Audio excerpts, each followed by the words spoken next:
जुनूनियत, इश्क और बदले की। दोस्तों, यह कहानी मेरी नई कहानी है। पुरानी कहानी रंजिश वाली मोहब्बत समाप्त हो चुकी है, जिसका दूसरा सीज़न जब मेरे 500 सब्सक्राइबर हो जाएंगे तब आएगा। तब तक आप इस नई कहानी के मज़े लीजिए। ये नई कहानी है जुनूनियत, इश्क और बदला।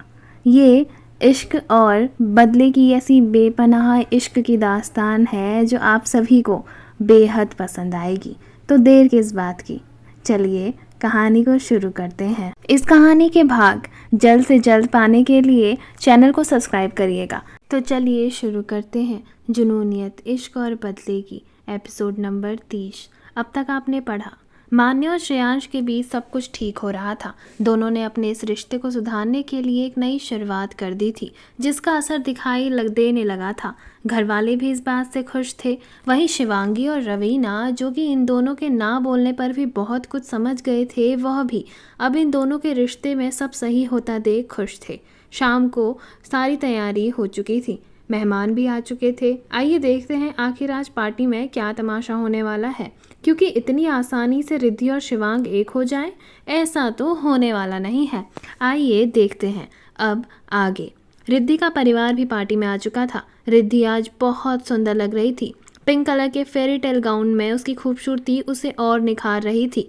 जब घर वालों ने रिद्धि को देखा तो सब उसे देखते रह गए। वहीं शिवांग की नज़रें तो रिद्धि से हट ही नहीं रही थी। हर कोई रिद्धि को देखकर उसकी तारीफों के पुल बांध रहा था।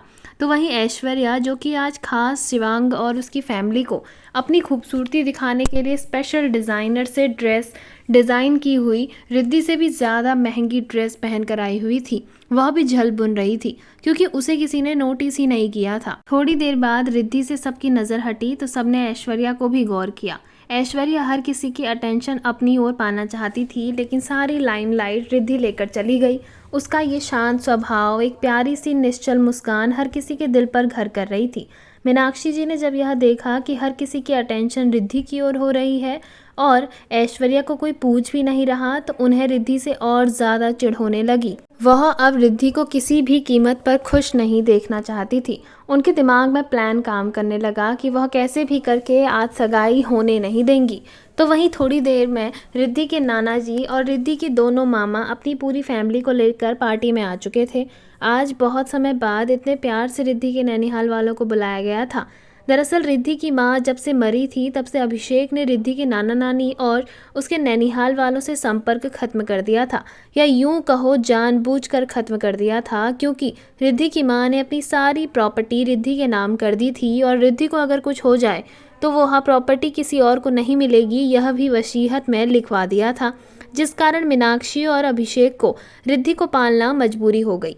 पर अपनी पहली पत्नी का गुस्सा अभिषेक ने रिद्धि को उसके नैनीहाल वालों से कभी न मिलने देने के रूप में निकाला। यह बात भी रिद्धि को पता थी। हालांकि रिद्धि जब से अपने घर वालों से दूर रही, तब से वह अपने नाना नानी से कभी कभार मिलती रहती थी, लेकिन उसे पता था कि अगर वह अपने नाना नानी के घर मिलने या रहने जाएगी तो इस बारे में अभिषेक और मीनाक्षी को खबर लगनी तय है। इसलिए रिद्धि भी घर में और कलेश नहीं होने देना चाहती थी। रिद्धि ने जब अपने नाना नानी और अपने दोनों मामा और उनके परिवार को पार्टी में देखा तो उसके चेहरे पर बहुत प्यारी मुस्कान आ गई। उसे देखकर ऐसा लग रहा था मानो किसी बच्चे को उसका फेवरेट खिलौना मिल गया हो। रिद्धि झट से अपनी नानी के पास पहुंची और उनके पैरों को छूकर उसने उनसे आशीर्वाद लिया। नाना नानी को इतने समय बाद जब अपनी नातिन को देखा तो उनकी आंखें भर आई। घर वाले ये दृश्य देख रहे थे, पर सबके मन में सवाल उमड़ रहे थे कि आखिर ऐसा क्या हुआ जिस कारण नाना नानी की आंखों में भी आंसू बहने लगे। उन्हें अभी तक अभिषेक के परिवार के अंदरूनी राज के बारे में उतना नहीं पता था। अभिषेक ने जब घर वालों के चेहरे पर यह भाव देखे तो उसे थोड़ा डर लगने लगा। वह यही सोच रहा था कि कहीं रिद्धि राठौर फैमिली को यह ना बता दे कि उसने ही रिद्धि को और रिद्धि के नैनीहाल वालों को मजबूर किया था कि रिद्धि से ना मिलने के लिए। इसलिए अभिषेक बात को घुमाते हुए और माहौल को थोड़ा हसीन बनाने की कोशिश करने लगा। अभिषेक नाना नानी जी के पास आया और उन्हें भी प्रणाम करके आशीर्वाद लेने लगा। ये दृश्य तो नाना जी और नानी जी को, यहाँ तक कि रिद्धि को और उनके दोनों मामा जी के लिए भी आश्चर्यचकित था, क्योंकि आज तक अभिषेक ने उनसे सीधी मुंह बात नहीं की थी और यहाँ तो वह नाना नानी जी के आशीर्वाद लेने के लिए आ गया। साथ ही में रिद्धि के दोनों मामा भी, उनके भी गले मिल रहा था। यह बात रिद्धि के नैनीहाल वालों को हजम नहीं हो रही थी, लेकिन अपनी नातिन रिद्धि के लिए वह सब लोग चुप थे। रिद्धि अपने नाना जी और नानी जी, अपने मामा जी और मामी जी से मिलकर बहुत खुश थी। रिद्धि की कजन सिस्टर भी वहां आई थी, वह भी रिद्धि से मिलकर काफ़ी समय बाद मिल रही थी। रिद्धि से मिलकर उन्होंने रिद्धि से ढेर सारी बातें की। उनके बीच काफ़ी अच्छा बॉन्ड था, ये बात हर कोई समझ रहा था। हालांकि बहनों के बीच में जितना अच्छा बॉन्ड ऐश्वर्या और रिद्धि का होना चाहिए था, वो बॉन्ड रिद्धि का उसके मामा जी की दोनों लड़कियों के साथ हो रहा था। यह हर कोई देख रहा था। मान्या भी थोड़ी देर बाद उनको ज्वाइन करने लगी। तो वहीं रूही, जो कि पार्टी ऑर्गेनाइज कर रही थी, वह भी पार्टी को होस्ट के हाथों सौंप कर पार्टी एंजॉय करने लगी। हालांकि आज आरोही ने बहुत काम किया था। आरोही ने आज अपने घर वालों की बहुत मदद की, या यूँ कहो उसने अपने आप को बिजी रखना चाहा। उसके अंदर के टैलेंट को निकालना चाहती थी वह। हालांकि इतने बड़े घर की लड़की को देखकर या उसे यूँ मामूली काम करता देख ऐश्वर्या ने उसका मजाक भी बनाया, लेकिन आरोही तो आरोही है, और आरोही से कोई मजाक करे, ये बात आरोही को बर्दाश्त कहाँ। तो आरोही और नील ने भी ऐश्वर्या को अच्छा खासा सुनाया था। यहाँ तक कि आरोही ने तो ऐश्वर्या को यह ताना भी मार दिया कि बाप के पैसों पर इंसान केवल कुछ ही समय तक उड़ सकता है। आखिर जिंदगी भर माता पिता, भाई बहन या फिर किसी दूसरे पर डिपेंड रहकर नहीं खाया जा सकता। यह बोलकर आरोही ने ऐश्वर्या को मुंह तोड़ जवाब दिया था। ऐश्वर्या समझ गई थी कि अगर उसे राठौर फैमिली में अपना सिक्का जमाना है तो उसमें से कुछ लोगों को उसे अपनी तरफ करना होगा, जिनमें से कुछ लोग सबसे पहली आरोही होगी। लेकिन आरोही अब उसके झांसे में नहीं आने वाली थी। ये बात ऐश्वर्या समझ चुकी थी, इसलिए अब वह शिवांगी और रवीना के साथ साथ आद्या को भी अपने सपोर्ट में कर रही थी।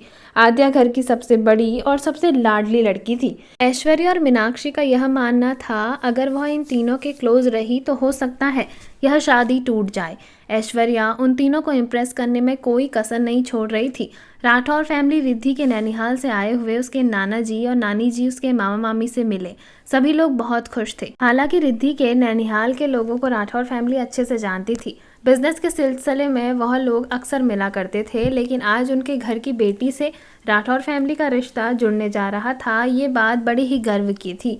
रिद्धि की माँ आहूजा फैमिली से बिलोंग करती थी, इसलिए रिद्धि के नैनीहाल से उसके नाना जी विनोद सिंह आहूजा और रिद्धि की नानी राखी सिंह आहूजा, रिद्धि के दोनों मामा राहुल सिंह आहूजा और रोहित सिंह आहूजा, और रिद्धि की दोनों प्यारी प्यारी मामियाँ गरिमा सिंह आहूजा और छोटी मामी खुशबू सिंह आहूजा रिद्धि और राठौर फैमिली से मिलकर बहुत खुश थे। रिद्धि के मामा की दोनों लड़कियां, जिनका नाम काशवी और कृतिका था, दोनों ही पार्टी में आई थी। दोनों ही रिद्धि के जैसे संस्कारवान, गुड़ी और बेहद शांत स्वभाव की थी। यह बात तो हर कोई समझ रहा था। रिद्धि के मामा जी का लड़का सगाई में नहीं आ पाया। दरअसल रिद्धि के बड़े मामा का लड़का आर्मी में मेजर था, जिस कारण उसे छुट्टी नहीं मिल पाई, लेकिन वह शादी में ज़रूर आएगा। यह बात घर वालों ने राठौर फैमिली को बता दी थी। तो वहीं छोटा भाई, जो कि इस समय पढ़ाई के लिए आउट ऑफ इंडिया गया था, वह अपने एग्जाम्स होने के कारण सगाई में नहीं आ पाया। घर वाले इस बात से खुश थे कि चलो रिद्धि के नैनीहाल वाले इस सगाई में आए, और उन्होंने उनके परिवार का मान रखा। थोड़ी देर में पार्टी जोरदार लेवल से शुरू हो चुकी थी। सभी लोग डांस करने लगे। मेहमान रिद्धि और शिवांग को बधाइयाँ दे रहे थे और ढेर सारे गिफ्ट भी। थोड़ी देर में वहाँ पंडित जी भी आ गए। पंडित जी ने सगाई का मुहूर्त और टाइम पहले ही बता दिया था। तय मुहूर्त और टाइम के अनुसार सगाई की रस्म थोड़ी ही देर में शुरू होने वाली थी, लेकिन अभी तक मीनाक्षी और ऐश्वर्या यही सोच रहे थे कि इस सगाई को कैसे तोड़ा जाए। उसके दिमाग में जो प्लान बन रहा था, उन्होंने उसे अंजाम दे दिया। कल से उन्होंने किसी को हायर किया हुआ था जिससे वह रिद्धि को बदनाम कर सके। थोड़ी ही देर में उनका यह प्लान कामयाब होने लगा। जिस बंदे को उन्होंने रिद्धि की नकली पिक्चर्स को फोटोशॉप करके उसे बदनाम करने की साजिश रचने के लिए पार्टी में बुलाया था, वह इंसान पार्टी में आ चुका था। ऐश्वर्या और मीनाक्षी ने सबकी नज़रों से बचते हुए वह फोटोग्राफ्स को पेन ड्राइव में जल्दी से बड़े प्रोजेक्टर पर जोड़ दिया, क्योंकि थोड़ी ही देर बाद सगाई होने के तुरंत बाद ही मान्य और आरोही ने एक प्यारी सी वीडियो क्लिप बनाई हुई थी, जो कि रिद्धि और शिवांग के लिए बनी थी। ये बात मीनाक्षी और ऐश्वर्या को पता चल गई थी और उन्होंने कल से ही इस प्लान पर काम करना शुरू कर दिया था।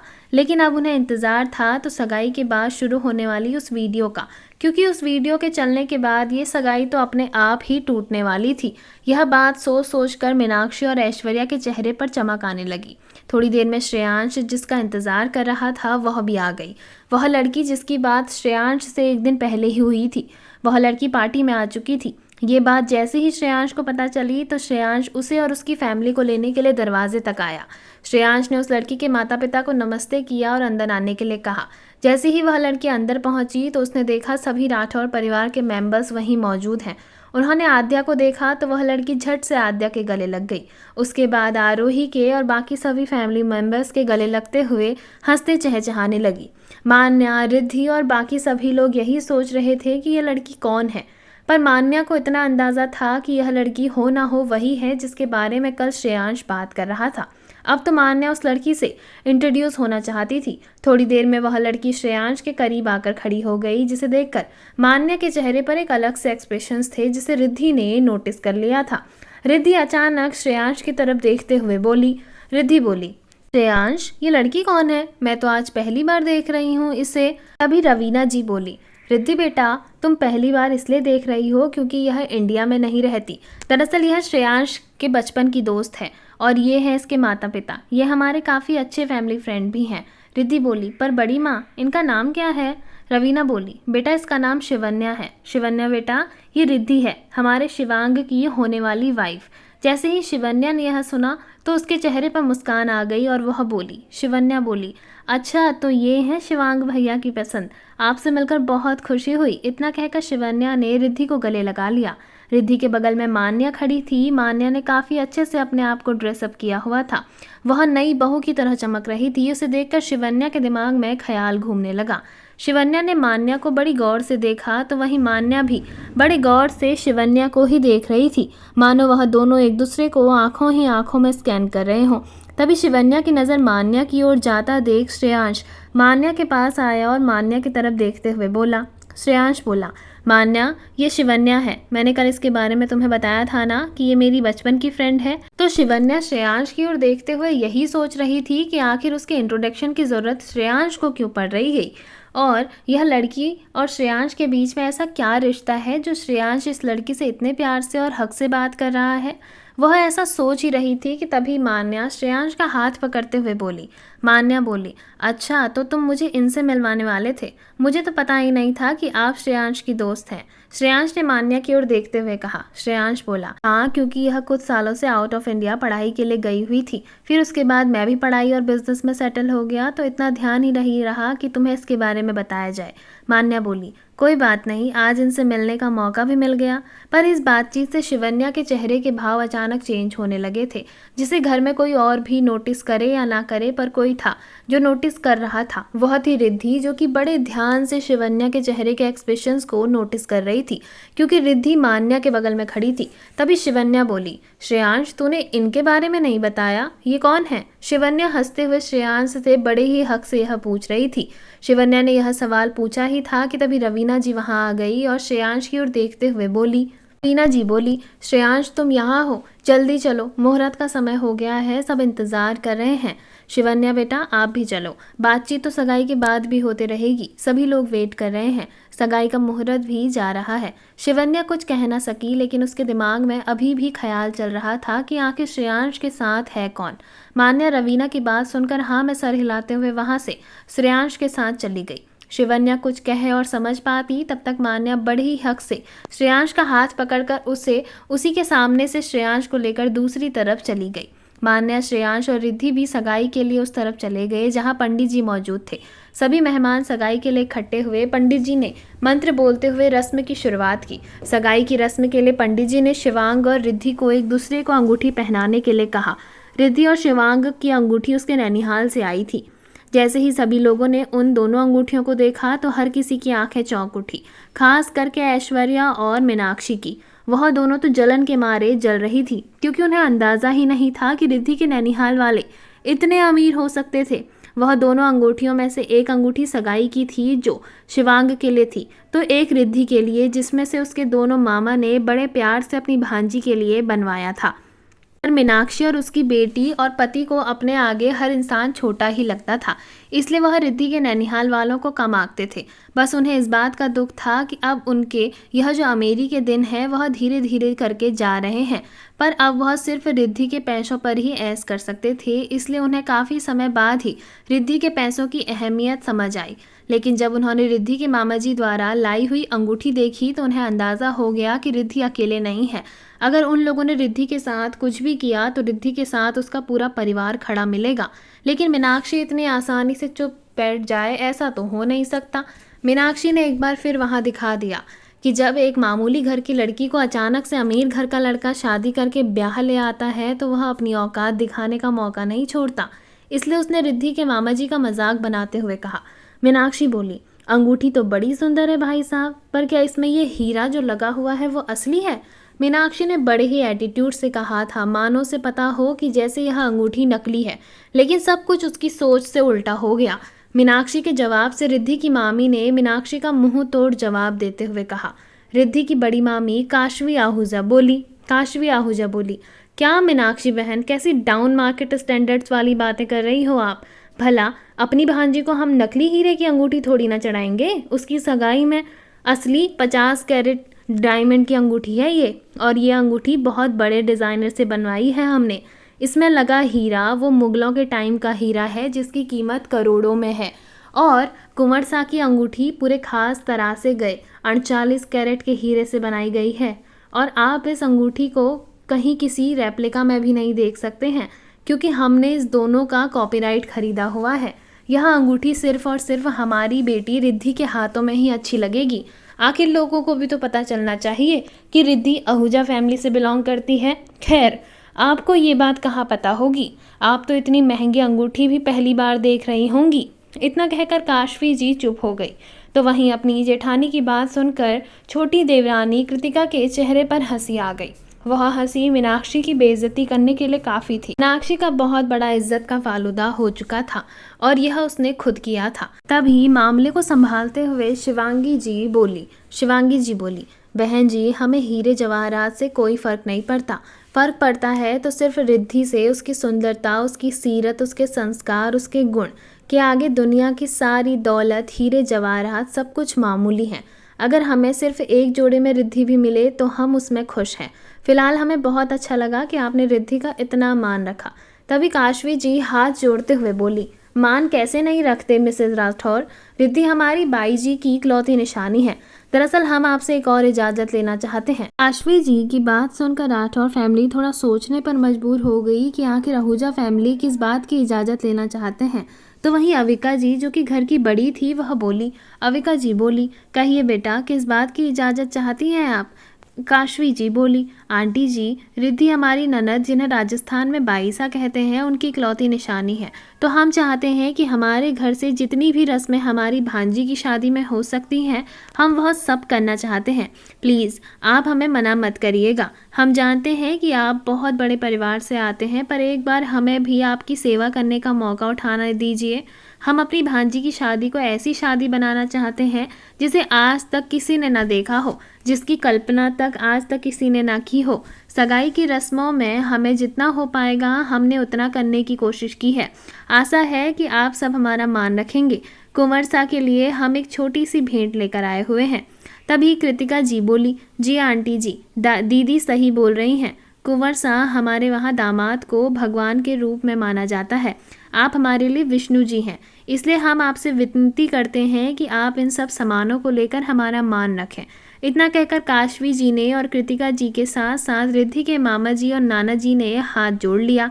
तो वहीं शिवांग, जो कि काशवी जी की बात से प्रभावित था, वह काशवी जी की ओर और बाकी सभी की ओर आते हुए बोला। शिवांग बोला, मामी जी, जैसे आप रिद्धि की मामी हैं वैसे ही आप मेरी भी हैं, और हमारे घर में बड़े छोटों के आगे हाथ नहीं जोड़ा करते, बल्कि उनका हाथ तो छोटों को आशीर्वाद देने के लिए उठता है। आप मुझे अपने बेटे जैसा ही समझिए। आप हम दोनों के लिए जो कुछ भी करना चाहते हैं, मुझे वह तहे दिल से स्वीकार है। मैं आपका सदैव मान रखूंगा। इतना सुनते ही सभी के चेहरे पर मुस्कान आ गई। तो वहीं शिवांगी और शिवांश को आज अपने संस्कार और अपनी परवरिश पर गर्व हो रहा था। राठौर फैमिली भी शिवांग की इस हरकत से बहुत खुश थी, क्योंकि उसने भरी सभा में अपने संस्कारों को और अपनी परवरिश को बहुत अच्छा प्रदर्शन किया था। हर कोई शिवांग और रिद्धि के संस्कारों की बात कर रहा था। सगाई की रस्में शुरू हो गई। जब रिद्धि ने सगाई की अंगूठी शिवांग को पहनाई तो सभी तालियों से अपनी खुशी जाहिर करने लगे। अब बारी थी शिवांग की रिद्धि को अंगूठी पहनाने की। जैसे ही अंगूठी का डिब्बा खुला तो अंगूठी देखकर ऐश्वर्या की तो आंखें फटी की फटी रह गई।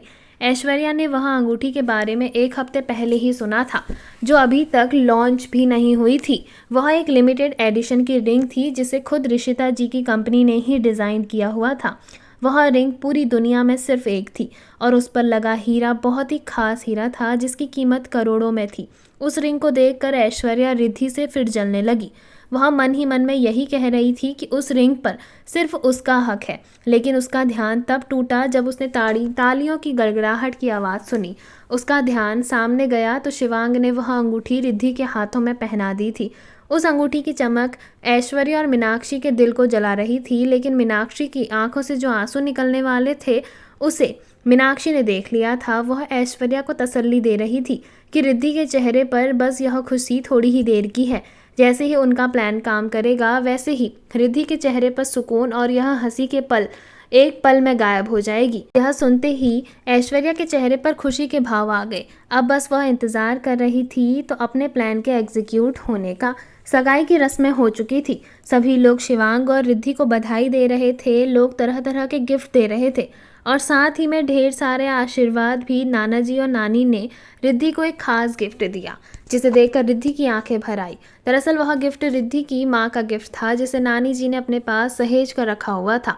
उस गिफ्ट को देखकर रिद्धि की आंखों से झरझर आंसू बहने लगे। उसने नानी जी को प्यार से गले लगाया तो नानी जी ने उसे प्यार से समझाते हुए कहा।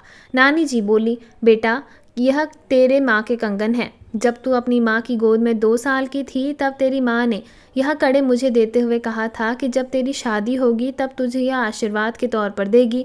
तब से यह कड़े मेरे पास ही हैं।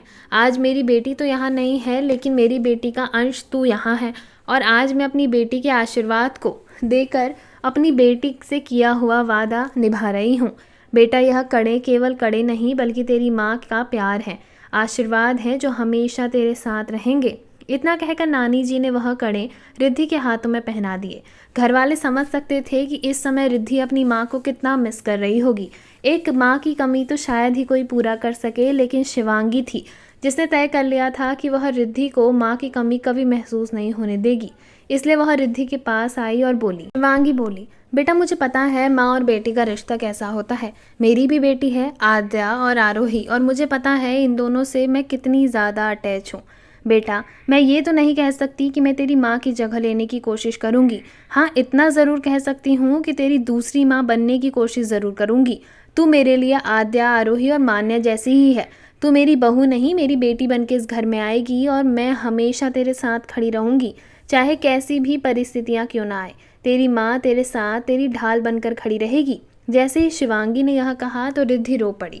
उसने रोते हुए शिवांगी को गले लगा लिया। तभी मान्या उन दोनों के पास आई और बोली।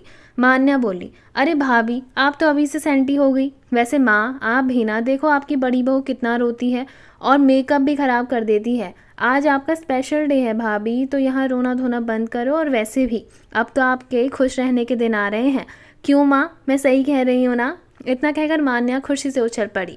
तो वहीं उसके चेहरे की खुशी देखकर रिद्धि के चेहरे पर भी हंसी आ गई। रिद्धि मन ही मन यही सोच रही थी कि जिन रिश्तों से वह अब तक अनजान रही थी, जिन एहसासों से वह दूर थी, अब उसे शिवांग के जरिए वह सब कुछ मिल रहा था। वह बहुत खुश थी अपनी किस्मत से कि देर से ही सही पर उसे सच्चा प्यार, सच्चे रिश्ते और सच्चा अपनापन मिलने वाला है। धीरे धीरे करके हर कोई शिवांग और रिद्धि को गिफ्ट देने लगा। सभी लोग डांस कर रहे थे तो वहीं मौका देखते ही शिवन्या श्रेयांश और मान्या के पास आई। ना जाने क्यों मान्या को शिवन्या से कोई अच्छी वाइब नहीं आ रही थी, लेकिन शिवन्या श्रेयांश की बहुत अच्छी दोस्त थी, इसलिए मान्या ने कुछ नहीं कहा। श्रेयांश के पास मान्या को देखकर शिवन्या श्रेयांश को रोकते हुए बोली। शिवन्या बोली, 1 मिनट श्रेयांश, तुम मुझे बताओ तो सही कि ये कौन है? जब भी तुम मुझसे मिलवाने की बात आ रही है कोई ना कोई काम अटक जा रहा है। मैं तो ठीक से मिल भी नहीं पाई इनसे। श्रेयांश कुछ बोलता उससे पहले ही मान्या शिवन्या से बोली। मान्या बोली, श्रेयांश रुको, मैं ही अपना खुद इंट्रोडक्शन करवा देती हूँ। श्रेयांश बोला, ठीक है तुम ही कर दो। इतना कहकर वो मान्या को देखने लगा। श्रेयांश की निगाहों से शिवन्या इनसिक्योर हो रही थी। उसके मन ही मन में एक डर बैठने लगा था, लेकिन अब उसका ये डर सच होने वाला था, क्योंकि मान्या शिवन्या की तरफ देखते हुए बोली। मान्या बोली, शिवन्या मैं श्रेयांश की वाइफ हूँ। मान्या श्रेयांश सिंह राठौर, इस घर की सबसे छोटी बहू। शिवन्या कुछ समझ पाती उससे पहले ही श्रेयांश बोला, मान्या, शिवन्या से तो तुम मिल चुकी हो। शिवन्या मेरी बचपन की दोस्त है। हम दोनों ने एक साथ स्कूलिंग की, एक साथ कॉलेज किया, लेकिन कुछ समय बाद हम दोनों एक दूसरे से दूर हो गए। पूरे 3 साल बाद आज मिली है ये मुझे। क्यों शिवन्या, याद है बचपन में कैसे तेरी चोटी खींचता था और तू कैसे रोते हुए माँ के पास भाग जाती थी?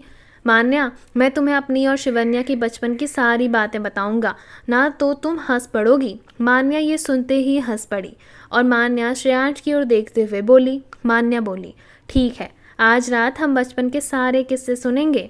श्रेयांश बोला, जैसा आपका हुक्म रानी साहिबा। जैसे ही मान्या ने यह सुना तो उसका चेहरा शर्म से लाल हो गया।